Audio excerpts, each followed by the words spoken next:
अंबाजीपंत पुरंदरेचे वडील त्र्यंबक आणि त्र्यंबक त्याचे वडील भास्कर. बरं.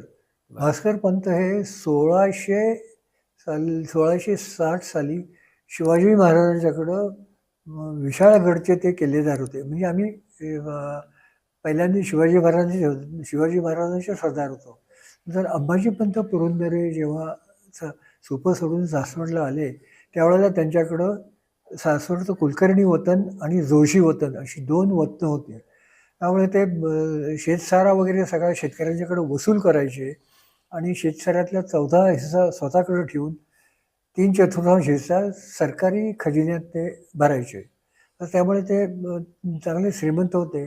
म्हणून त्याच वेळेला त्यांनी सासवडला सध्या जो आता भव्य वाडा आमचा उभा आहे, तो वाडा त्यांनी 1700 साली बांधायला सुरुवात केली 2-3 वर्षातून. त्याच वेळेला त्यांनी चांगावटीचं शंकराचं मंदिर बांधलं.